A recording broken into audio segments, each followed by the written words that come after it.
back to another episode of Presley's Pod.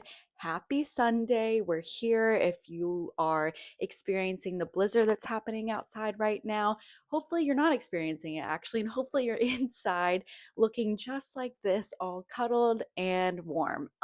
So this week I went and saw Housemaid, the movie, and keep in mind, I read the book. I was supposed to remember everything that happened. I remembered the big twist, but everything else, I was just as shocked as everyone around me.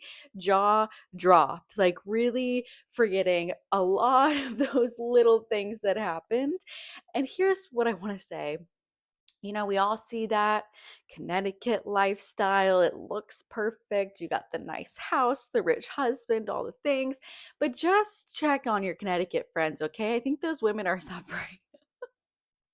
There could be some crazy things happening behind the gates of their mansion. So if you have a friend that lives in Connecticut that maybe is starting to act a little weird, you haven't heard from her in a while, check in, okay?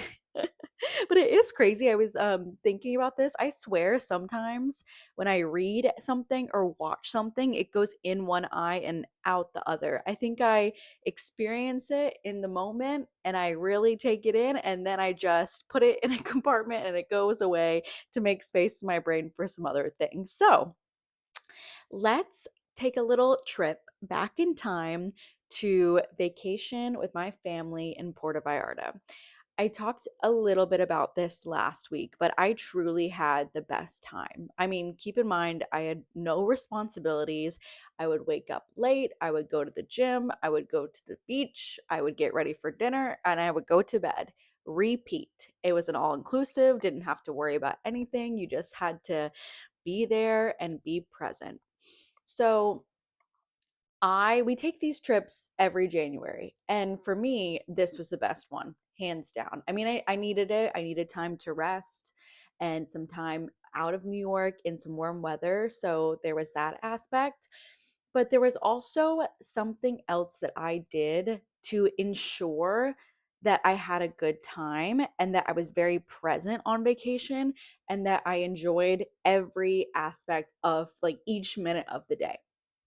So, going into vacation, I decided to fully delete Instagram, TikTok. Those are the only social media accounts that I have. So I fully deleted Instagram and TikTok off of my phone.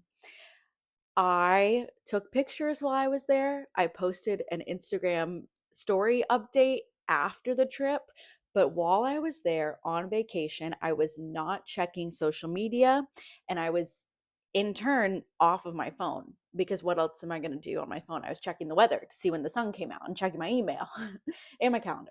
But not having social media on my phone during that trip, I was sleeping like 9.5 hours every night. I was so present. I was so relaxed. My heart rate was just a smooth sailing, okay?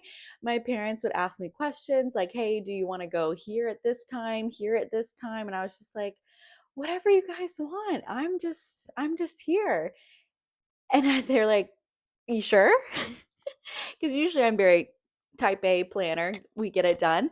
But I was like, no stress. I'm here. It's all good. And so I think not being on the apps truly let me be a little bit more present because I've talked about this before. When you're on social media, you're technically just wasting your own time seeing what other people are up to.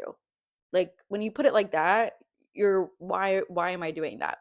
So there was 3 days in, I said to myself, let me just check Instagram on my laptop just to make sure, that something hasn't been posted. I don't know. I was like, this does feel like we're taking a long time away from social media. So I checked just to make sure I didn't have any crazy notifications or if like any sort of opportunity came through.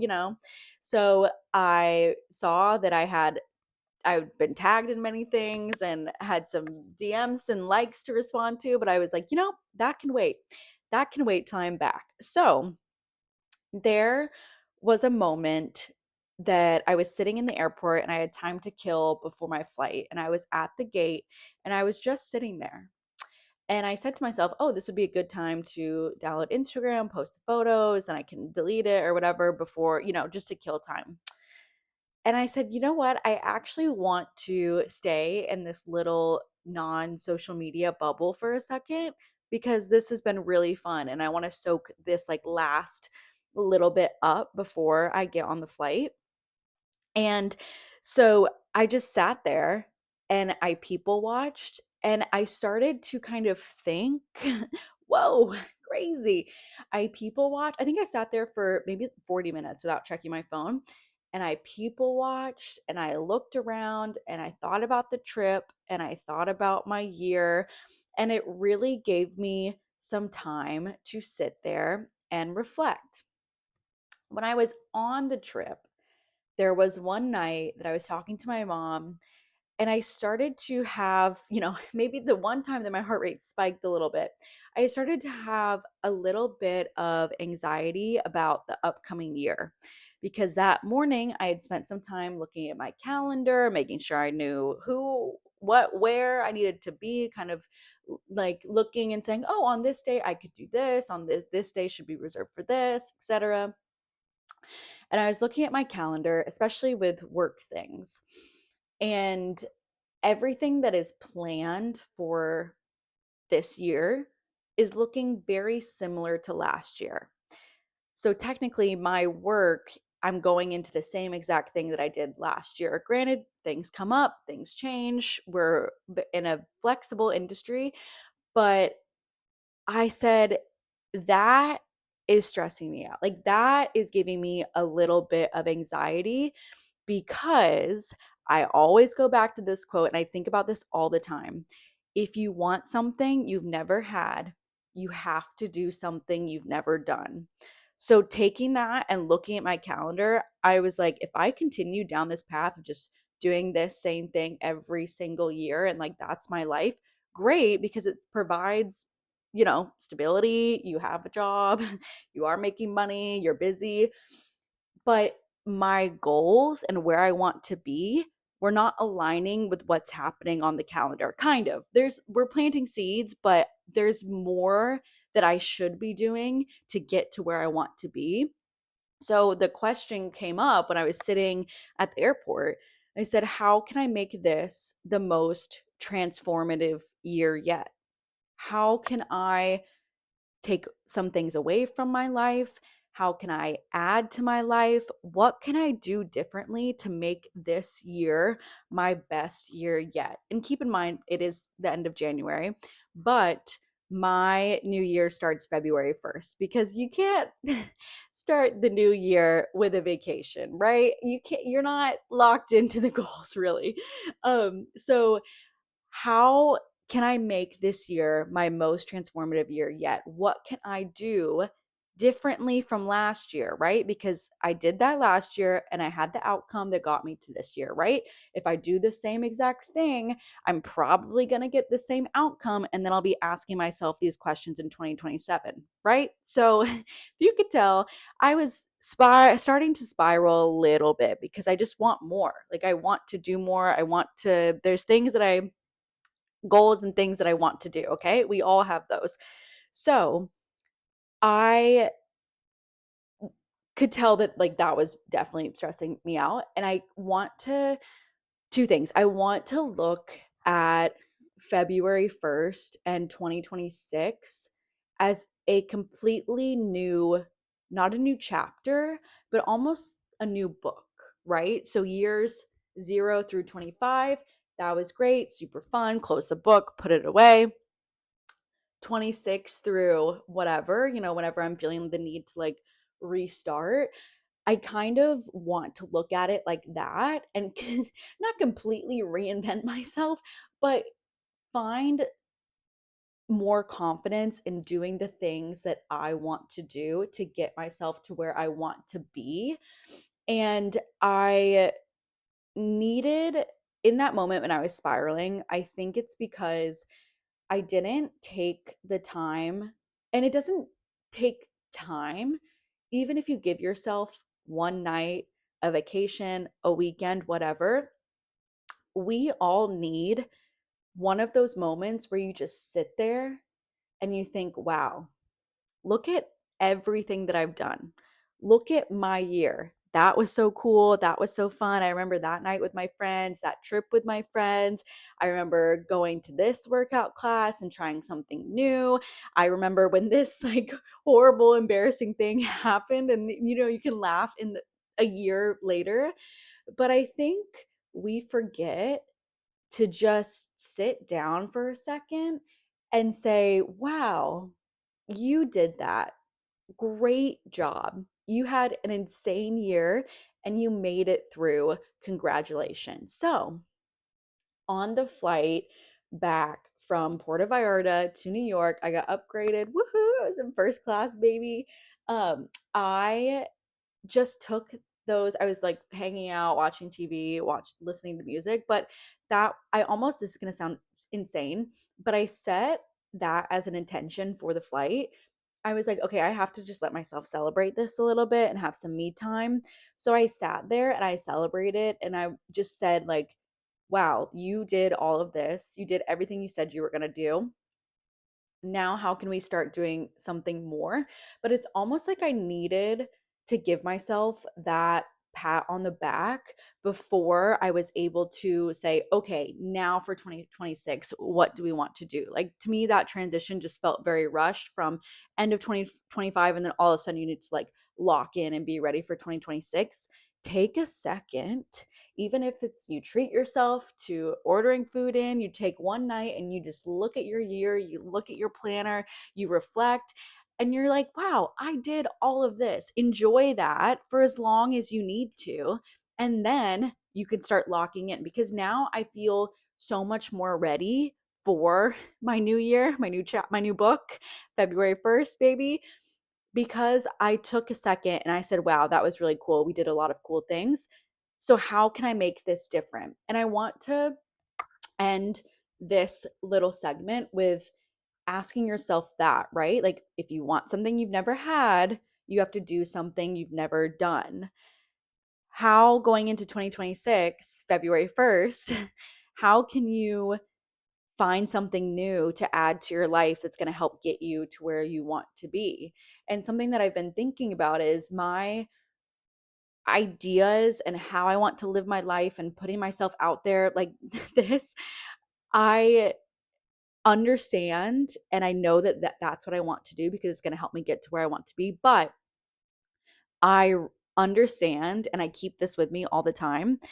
My goals and where I want to be are so much bigger than my worry about what people might think about me or my fear of being judged, because I know that what I'm doing is really aligning with where I want my life to be. And you can't think about what others might say when you're putting yourself out there and mixing up your routine or trying something new. People like people judge. That's what we do. People judge. And maybe they just see it on Instagram and they judge, or they talk like, but also who cares? Like who cares? And so going into this year, like ask yourself that. How can we make this the best year yet? What can we do? What can we add? How can we bring some new freshness? And the thing about social media, and I could literally talk about social media forever. If you haven't seen the documentary, The Social Dilemma, yeah, honestly, I might rewatch it during this blizzard. Um, because it is very eye-opening of how, it's not just taking up our time looking at our phones, but it truly is starting to like seep into other aspects of our life. I won't ruin it. Please go watch it. One of the reasons that I started Presley's Pod was because I felt that a lot of social media is not relatable, even with the relatable influencers. Like they become famous at some point, and then all of a sudden you're like, yeah, well, I'm not at the Met Gala. Like, how do I relate to this? I have no idea. But it is cool to see. Like, it is very cool to see someone's transition from they were just posting random get ready with me's and now they're like super famous. So I was honestly starting this as like kind of an experiment. Can someone with a social media presence in this day and age who wants to make sure that their message is heard. And maybe the goal isn't a ton of followers, but the goal is to figure out how to, make a profit off of this or make a profit off of the things that they're posting. Can an influencer exist in this day and age, an influencer that doesn't drink the Kool-Aid of the algorithm and what you're supposed to do, right? Because we hear, oh, if you want to be famous on social media, you have to post 5 times a day. You have to, make sure that you're, I don't know, looking at your likes and your comments and what stuff is reaching who. Like, can an influencer exist that sets a different kind of example, that posts once a week, especially for people that are coming up in this generation with cell phones and with social media since the day that they were born? Can someone exist and set an example for those kids, adults, teenagers, whoever, that, like, hey, you don't have to be on your phone all the time, and you can check it to get that one weekly update and then move on with your life? And the flip side of that is, well, if you want to make a profit, if you're wanting to grow, you have to have followers and you have to have likes. So if you're not posting, that's not going to happen. But is there a way to change the dynamic of, like, how we do this whole social media thing? I would love if everyone just had, here's a week in my life post, boom, like how YouTubers do it and how, like, vloggers do it. I don't know, maybe it's still, I remember watching people that would do, once a week, and that's what you get. And now you can see too much. We're seeing way too much of people on the Instagram stories. Like, I know exactly what you did that day, and it's a lot. So I'm intrigued to see how this kind of unfolds. And I'm also a big fan of the idea that anything you start, you have to commit to it for 3 years. And after that 3-year mark, if you decide that if you're interested in pursuing it for long, and after 3 years, you're like, yeah, this isn't really going anywhere. Let's see if I can pivot. So I'm interested to see, I don't have that big of a social media presence, and I don't know if I want to, but I'm also sitting here posting this on YouTube.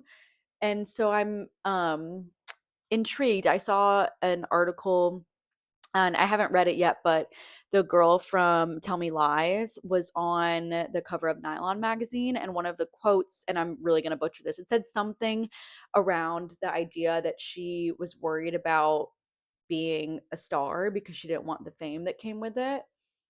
Everyone wants that, like, sense of privacy, but I've also always said that I want to be known for my work and known for what I do, whether it's just in one industry, whether it's in a couple. I don't want to be like everyone knowing who I am, but it's interesting to think about when you're starting that journey of, like, oh, maybe I want to try more social media, whatever.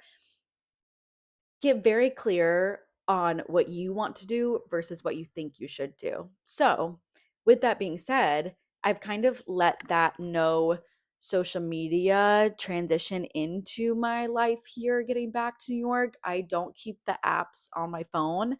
I check notifications on the websites on my laptop. And yes, it is a pain when I have to download the Instagram app to post something that someone tagged me in. Like, yes, that is annoying, but what takes 1 extra minute of my life to do that.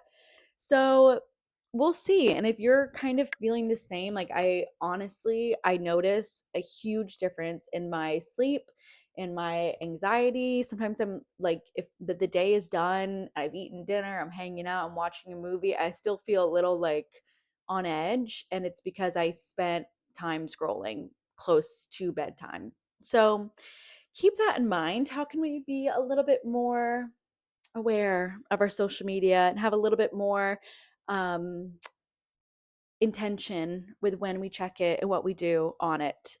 So I wow, aggressive. I was thinking about, shows have segments, right?